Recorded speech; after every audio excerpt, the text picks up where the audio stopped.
Students चलिए हम लोग प्रश्नावली 2.1 के क्वेश्चन नंबर 1 को सॉल्व करते हैं। देखिए इसमें हमसे क्या कहा जा रहा है, यदि x/3 + 1 y-2/3 ये हमारा क्या है, एक क्रमित युग्म है। ठीक है, ये बराबर है इस क्रमित युग्म के। तो x तथा y के मान ज्ञात कीजिए। हमें यहाँ पर x और y के मान निकालने हैं स्टूडेंट। तो यहाँ पर ये जो हमारा क्रमित युग्म है इसके बराबर दिया गया। तो जो हमारे क्रमित युग्म है वो कब बराबर होते हैं, जब संगत अवयव बराबर हों। तो यही कॉन्सेप्ट आप लोग अप्लाई करिए। चलिए हमें क्रमित युग्म क्या दिया गया, हमें दिया गया x/3 + 1 y-2/3 is equal to 5/3 1/3। ये हमारा क्या है, क्रमित युग्म है। एक क्रमित युग्म इसके बराबर है। दो क्रमित युग्म जब बराबर होते हैं तब इनके जो संगत अवयव होते हैं, देखिए ये जो प्रथम घटक इस प्रथम घटक के बराबर होगा, द्वितीय घटक इस द्वितीय घटक के बराबर होता है। तो लिख दीजिए x/3 + 1 बराबर होगा किसके, 5/3 के। और जो हमारा y-2/3 है वो बराबर होगा 1/3 के। ठीक है, चलिए इसको हल कर लीजिए और x तथा y का मान आप प्राप्त कर लीजिए। यहाँ से देखिए इस +1 को आप उधर भेजिए, x/3 इज इक्वल टू 5/3 -1। और यहाँ से देखिए x/3 इज इक्वल टू 3 × 1 = 3, 5 - 3/3, 5 में से हमने 3 घटाया तो हमारे पास 2/3 आ गया। और यहाँ पर x/3 3 से कैंसिल हो जाएगा और x का मान क्या आ जाएगा, 2। और हमें y का मान निकालना है, तो y का मान निकालिए। देखिए y -2/3 को आप इधर भेज दीजिए तो इधर आएगा +2/3। और यहाँ से ऐड कर लीजिए, 2 में 1 ऐड किया 3/3 और 3/3 का मान क्या आ गया, 1। तो हमारे पास जो y है y का मान 1 आ चुका है। लिखिए अतः x = 2 तथा y = 1 है। और चलिए अब हम लोग इसके दूसरे नंबर को सॉल्व करते हैं। देखिए क्वेश्चन नंबर 2 में क्या कहा जा रहा है, आप लोग इसको ध्यान से पढ़िए। यदि समुच्चय A में 3 अवयव हैं, हमारे पास कोई समुच्चय है और ये जो समुच्चय है उसमें कितने अवयव हैं, 3 अवयव हैं, तथा समुच्चय B दिया गया है। तो A क्रॉस B में अवयवों की संख्या ज्ञात कीजिए। तो जो हमारा A क्रॉस B का मतलब क्या होगा कि A जो A है B है, A से B में हमें संबंध प्राप्त करना है। ठीक है, तो लिखिए number of element in set A हमें क्या दिया गया, 3 दिया गया है। और A जो हमारा B है, number of element in set B कितने अवयव हैं, देखिए 1 2 3 अवयव हैं। तो लिख दीजिए। अब देखिए यहाँ पर हमें A क्रॉस B निकालना नहीं है। जब हम लोग A क्रॉस B निकालेंगे तो हमारे पास कितने अवयव मिलेंगे, हमें अवयवों की संख्या बतानी है। तो number of element in set A cross B will be equal to number of element in set A into में number of element in set B। ठीक है, लिख दीजिए number of element in set A को multiply करोगे number of element in set B से। ठीक है, तो number of element in set A कितना है, 3 है, B में कितना है, 3 है। तो यहाँ पर हमारे पास क्या आ जाएगा, 9। तो जो हमारे पास A क्रॉस B है उसमें कितने अवयव होंगे, 9 अवयव होंगे। लिखिए अतः A क्रॉस B में, अभी A क्रॉस B कैसे निकालना होता है, हमें कैसे निकालते हैं अभी आगे के क्वेश्चंस में हम देखेंगे। तो अतः A क्रॉस B में अवयवों की संख्या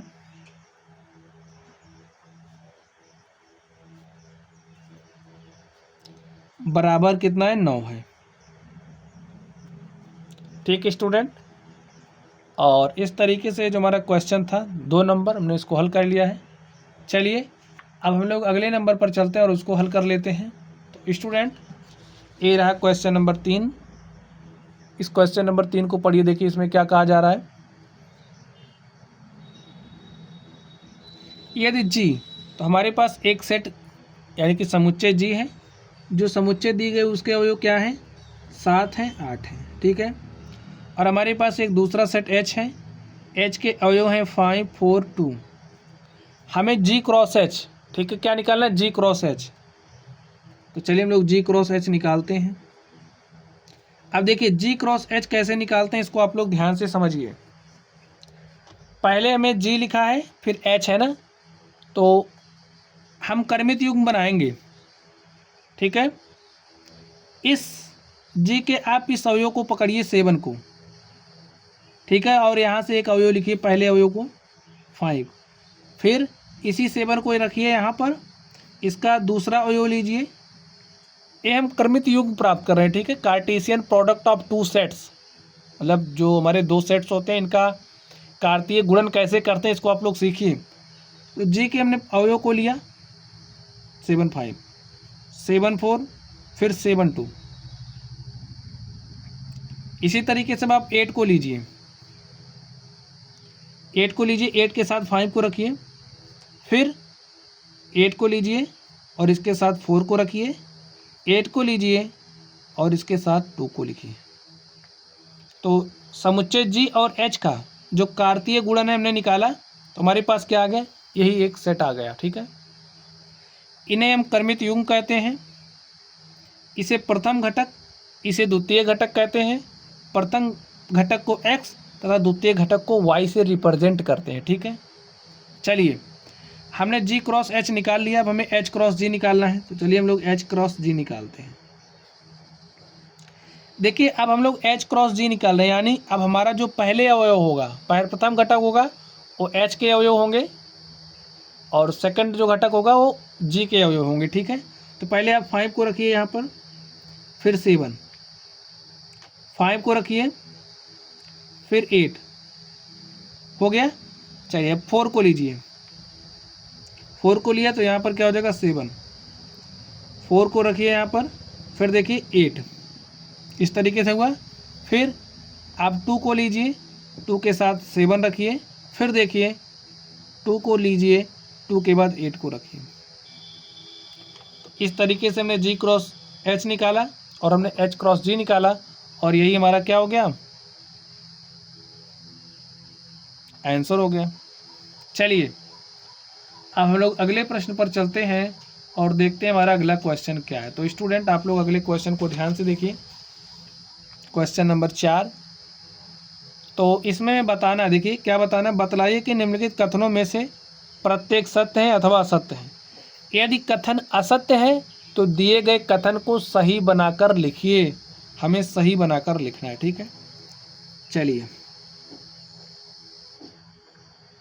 हम लोग इसको सॉल्व करते हैं। देखिए हमें P दिया गया, Q दिया गया, और हमसे कह रहा जो P क्रॉस Q है वो MN और NM है, ठीक है। तो ये हमारा कैसा है, असत्य है।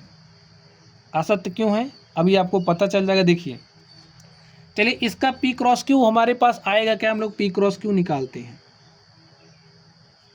देखिए क्या होगा, P क्रॉस Q निकालना तो पहले P के हो, यहाँ पर M लिखिए, यहाँ पर N लिखिए, ठीक है।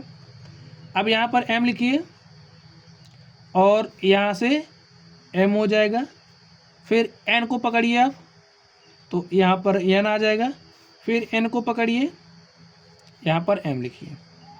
देख सकते हैं जो हमारे पास P क्रॉस Q आया है उसका सत्य रूप A है, जबकि हमें यहाँ पर A दिया है, तो इसलिए जो हमारा कथन है वो क्या है, असत्य है। और कथन को जब हमने सत्य बना करके लिखा तो हमारे पास A आ गया, तो ये क्या है, सत्य रूप है। चलिए अब हम लोग इस सेकंड नंबर पर चलते हैं और देखते हैं इसका सॉल्यूशन क्या होगा। यदि A और B अरिक्त समुच्चय, यानी कि जो हमारा समुच्चय A है उसमें कुछ ना कुछ अवयव हैं, जो समुच्चय B है उसमें भी कुछ ना कुछ अवयव हैं, तो A cross B क्रमित युग्मों x y का एक अरिक्त समुच्चय है, इस प्रकार की x बिलोंग्स A तथा y बिलोंग्स B। तो स्टूडेंट कथन कैसा है, सत्य है, ठीक है। चलिए आगे देखते हैं। हमारे पास तीसरे नंबर को ध्यान से देखिए, A इज इक्वल टू दिया है, B इज इक्वल टू दिया है, तो A cross B intersection phi is equal to phi आएगा। ये हमारा कथन सत्य है या असत्य है, हमें इसे बताना है। तो चलिए हम लोग इसको सॉल्व करते हैं पहले, ठीक है। सॉल्व करने के बाद ही बता सकते हैं, तो सॉल्व कर लेते हैं। देखिए चलिए लिख लेते हैं एक बार, ए क्रॉस बी इंटरसेक्शन फाई। अब आप लोग इंटरसेक्शन निकालना जानते हैं, जैसे अगर हमने बी इंटरसेक्शन फाई निकालना है तो आप बताइए फाई हमारा क्या होता है, एक रिक्त समुच्चय होता है। यहाँ पर बी के अवयवों को लिख लीजिए। चलिए समुच्चय बी के हमने अवयवों को लिखा, हमारे पास 3 4 आ गया, इंटरसेक्शन लगाइए। फाई हमारा क्या होता है, एक रिक्त समुच्चय होता है। अब जब हम इंटरसेक्शन निकालते हैं, बी इंटरसेक्शन फाई हमारा उन अवयवों का समुच्चय होगा, ठीक है, उन अवयवों का समुच्चय होगा जो बी तथा फाई दोनों में है। अब बताइए क्या कोई अवयव मिल रहा है, नहीं मिल रहा है, तो जो बी इंटरसेक्शन फाई होगा वो हमारा एक रिक्त समुच्चय होगा, ठीक है, हमें क्या मिलेगा, एक रिक्त समुच्चय मिलेगा। तो यहाँ पर देखिए अब इसके स्थान पे हम क्या लिखेंगे, एक रिक्त समुच्चय, यानी कि यहाँ पर हमारा फाई आएगा। अब हम लोग ए क्रॉस फाई निकाल रहे हैं, तो स्टूडेंट जो हमारा ए क्रॉस फाई होगा वो भी हमारे पास किसके बराबर हो जाएगा, वो फाई के बराबर ही होगा। तो यहाँ पर ये जो कथन हमें दिया गया, कैसा कथन दिया है, सत्य दिया गया, ठीक है। ए क्रॉस फाई निकालोगे तो फाई आएगा, और ये हमें ऐसा ही यहाँ पर दिया गया, तो ये जो हमारा कथन है कैसा है, सत्य है। चलिए अब हम लोग अगले प्रश्न पर चलते हैं और देखते हैं हमारा अगला प्रश्न क्या है। तो स्टूडेंट ये रहा क्वेश्चन नंबर 5 आप लोगों के सामने। इस क्वेश्चन नंबर 5 में देखिए क्या कहा जा रहा है।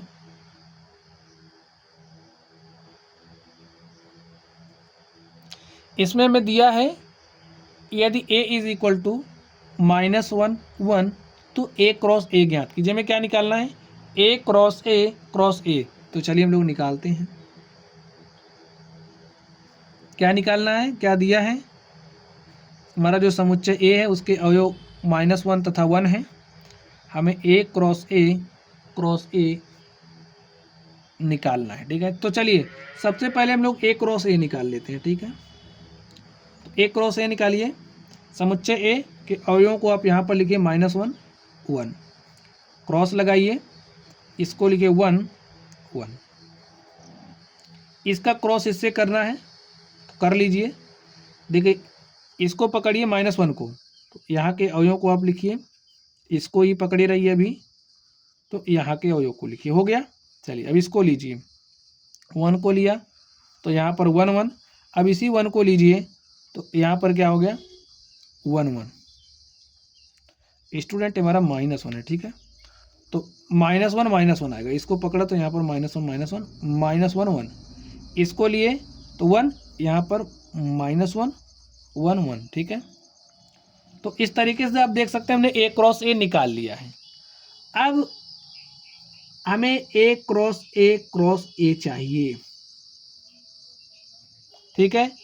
तो a का मान रखिए, a का मान रखिए क्या है -1 1, और यहाँ पर क्रॉस लगाइए, उसके बाद यहाँ से a क्रॉस a का मान, देखिए ये जो हमारा a क्रॉस a है उस a क्रॉस a का मान यहाँ पर रख दे रहे हैं, ठीक है।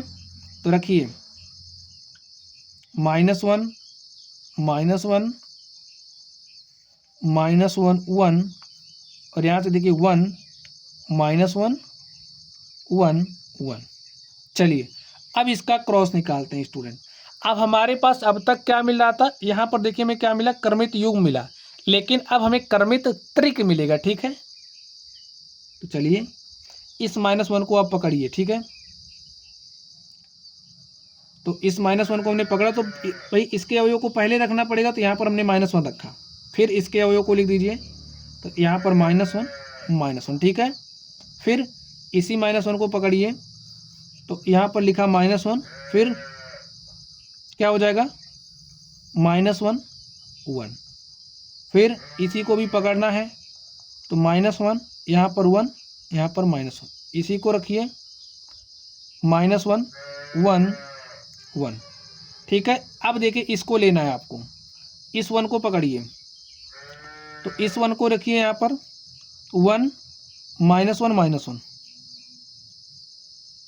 कॉमा लगाइए, इसी 1 को यहाँ पर रखिए, तो 1 -1 1, फिर इस 1 को इसके साथ करिए, तो यहाँ पर 1 1 -1, और यहाँ पर देखिए 1 को ही पकड़ना है, 1 1 1, तो इस तरीके से हमारा जो ए क्रॉस ए था, ए क्रॉस ए हमने निकाल लिया है, हमारे पास यही आ गया है और स्टूडेंट यही हमारा क्या हो जाएगा, आंसर हो जाएगा। तो स्टूडेंट्स आप लोग इस छठे नंबर को ध्यान से देखिए, यहाँ पर हमें क्या कहा जा रहा है, यदि ए क्रॉस बी, अब हमें देखिए ए क्रॉस बी दिया गया है, ठीक है। तो ए तथा बी ज्ञात कीजिए, हमें ए तथा बी निकालना, जो हमारा समुच्चय ए होगा, समुच्चय ए क्या होगा, हमें समुच्चय ए को निकालना है, समुच्चय बी क्या होगा, हमें समुच्चय बी को भी निकालना। चलिए हम लोग निकालते हैं।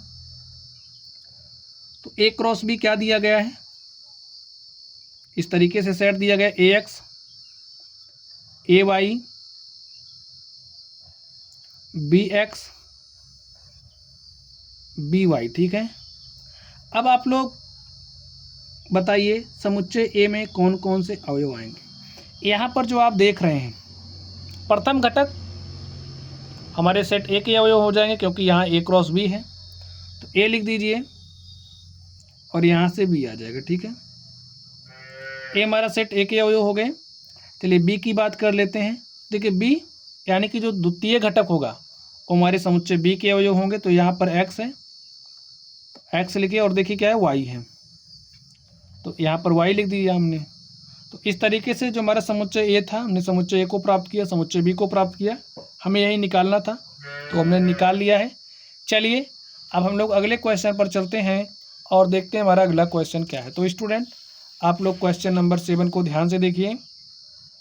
इसमें में करना क्या है, देखिए मान लीजिए कि समुच्चय ए के अवयव दिए गए हैं, बी के अवयव दिए गए हैं, सी के अवयव दिए गए हैं और इसी तरीके से में डी दिया गया है। सत्यापित कीजिए कि हमें क्या करना है, सत्यापन करना है। तो चलिए हम लोग सत्यापन करते हैं। सॉल्यूशन देखिए ए हमारा लेफ्ट हैंड साइड है, हमारा राइट हैंड साइड है। हम लोग लेफ्ट हैंड साइड को लेकर के चलेंगे, राइट हैंड साइड को लेकर के चलेंगे और दिखा देंगे हमारा लेफ्ट हैंड साइड बराबर है राइट हैंड साइड के। अगर लेफ्ट हैंड साइड बराबर आ जा राइट हैंड साइड के, तो ये जो हमारा दिया गया 1 नंबर वो क्या हो जाएगा, सत्यापित हो जाएगा। तो लिख लीजिए A cross B intersection C is equal to A cross B intersection A cross C. समुच्चय ए के अवयव देखिए क्या क्या है यहाँ पर। चलिए सबसे पहले हम लोग बी इंटरसेक्शन सी निकाल लेते हैं। ए क्रॉस लिखिए और बी इंटरसेक्शन सी निकालना है। तो देखिए समुच्चय बी ए है, सी ए है, तो जब हम लोग इंटरसेक्शन निकालते हैं, जैसे बी इंटरसेक्शन सी हमारा उन अवयवों का समुच्चय होगा जो अवयव समुच्चय बी में हो और सी में, तो वही अवयव लिखा जाएगा जो समुच्चय बी तथा सी में मौजूद हो।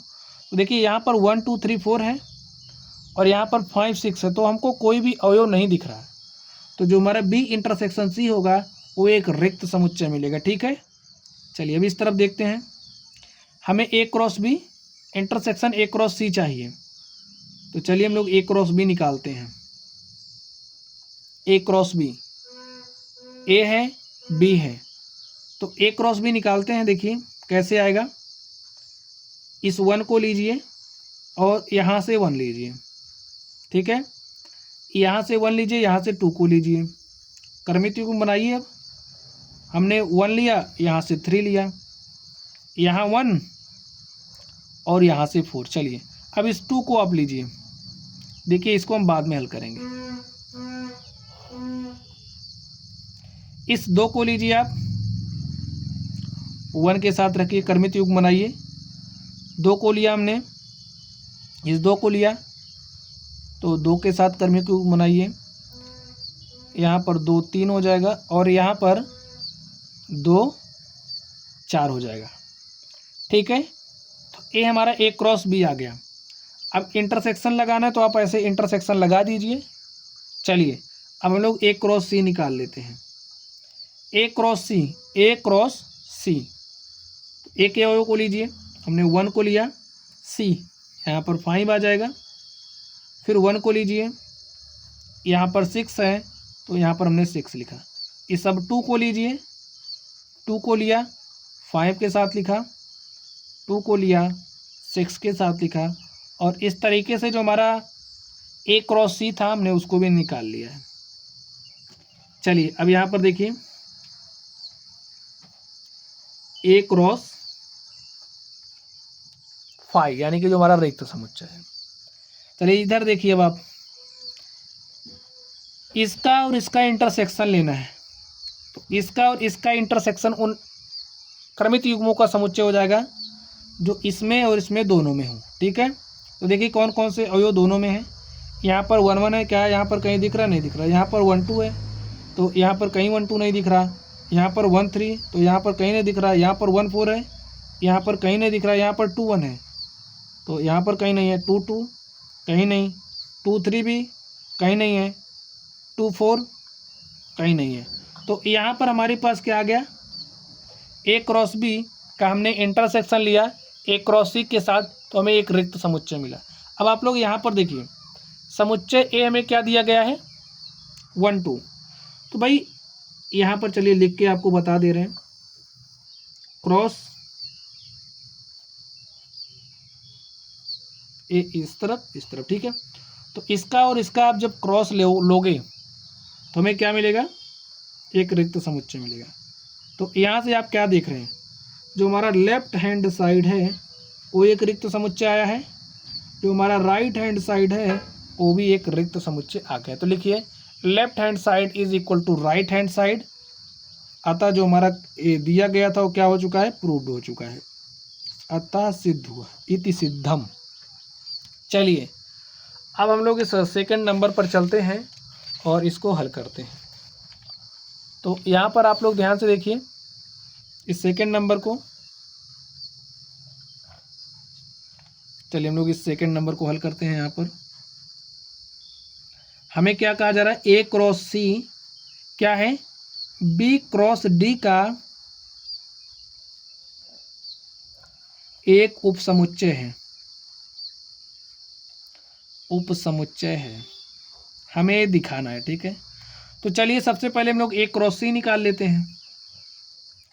ए क्रॉस सी निकालिए, देखिए समुच्चय ए के यहाँ पर लिखिए 1 2 है, क्रॉस लगाइए, सी देखिए क्या है 5 6 है।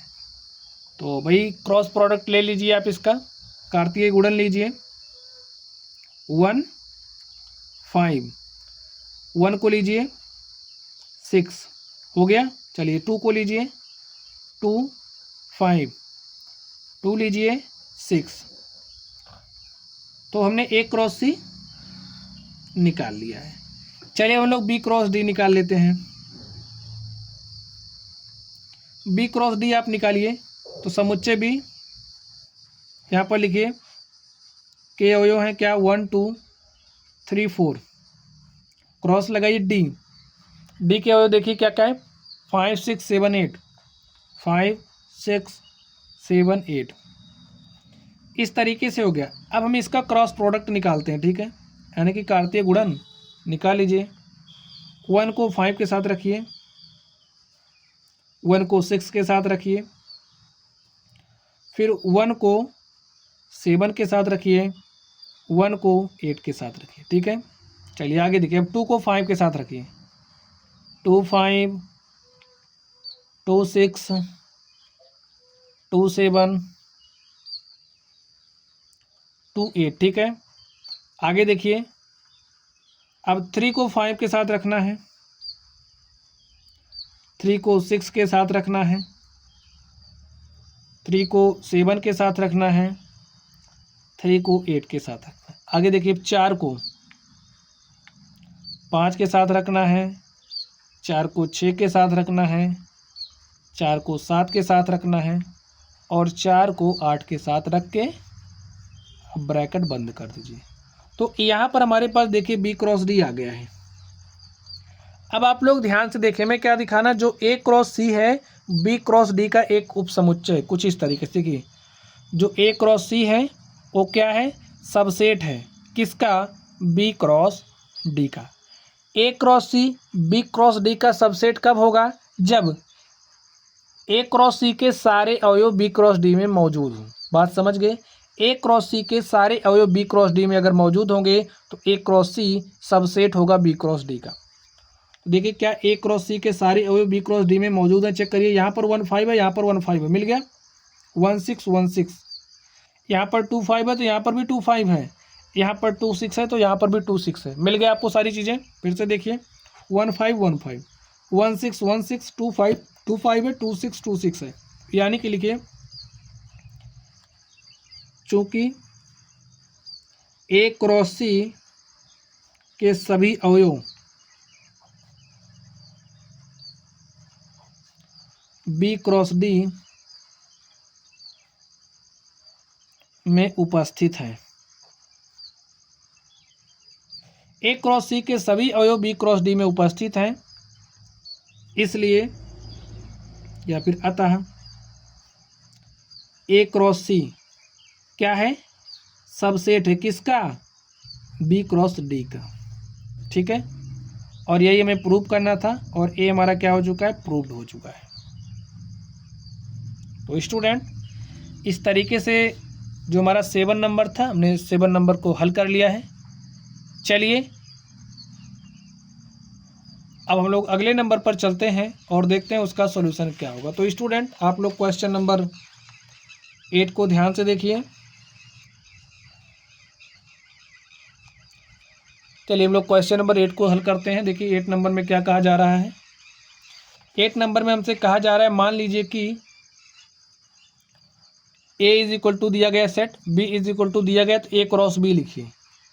ए क्रॉस बी के कितने उप समुच्चय होंगे, उनकी सूची बनाइए। ठीक है, चलिए हम लोग इनको हल करते हैं।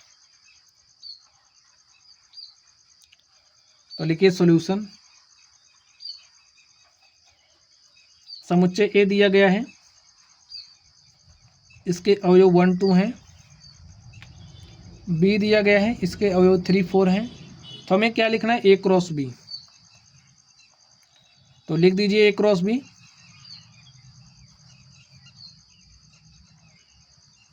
कैसे लिखोगे, इसको पकड़िए, भूलना नहीं है। 1 को लीजिए 3 के साथ रखिए, फिर इसी 1 को 4 के साथ रखिए, इस 2 को लीजिए 3 के साथ रखिए, इसी 2 को 4 के साथ रख दीजिए। तो देखिए हमें क्या मिल गया, हमें ए क्रॉस बी मिल गया। ठीक है, अब हमें क्या बताना है, ए क्रॉस बी में अवयवों की संख्या नहीं, ए क्रॉस बी के कितने उप समुच्चय होंगे। ठीक है, तो लिखिए ए क्रॉस बी में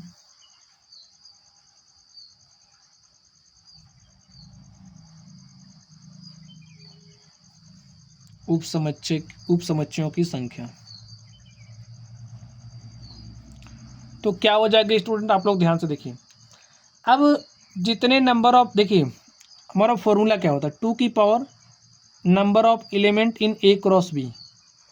ए क्रॉस बी में जितने भी अवयव होंगे 2 की पावर चढ़ा करके लिख दे देंगे, तो जो भी आएगा वही ए क्रॉस बी में उप समुच्चयों की संख्या होगी। ठीक है, तो यहाँ से देख लीजिए ए क्रॉस बी में कितने अवयव हैं, 1 2 3 4, या फिर आप लोग फॉर्मूला लगा के निकाल भी सकते हैं। लिख लीजिए number of element in set ए हमारे पास कितना है, देखिए 2 है, फॉर्मूला लगा के बता रहे हैं।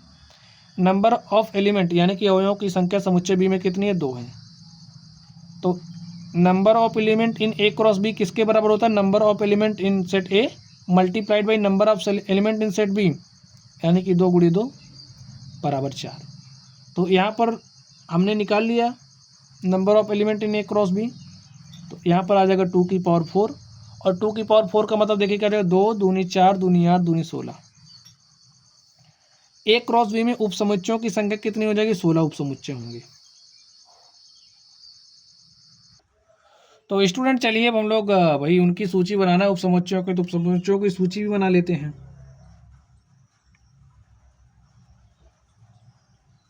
उप समुच्चयों की सूची। चलिए देखिए ए हमारा ए क्रॉस बी है। ठीक है, तो भाई ए क्रॉस बी में जितने भी अवयव हैं, सारे अवयवों का अगर आप समुच्चय बनाओगे तो इसका क्या हो जाएगा, उप समुच्चय हो जाएगा। जैसे हमारे पास ए जो अवयव 1 3 है, ठीक है, अब ए एक अवयव की तरह काम कर रहा है। ए जो अवयव 1 3 है, ए जो 1 3 है, अगर हम इसका एक समुच्चय बना दें तो ए क्रॉस बी का एक उप समुच्चय हो जाएगा। इसी तरीके से अगर हम लोग 1 4 को एक समुच्चय बना दें तो ए जो है इसके एक उपसमुच्चय की तरह काम करेगा। इसी तरीके से 2 4 हो जाएगा और एज इट इज़ 2 3 हम नहीं लिखे, चलिए यहाँ पर लिख दे रहे हैं 2 3। ठीक है।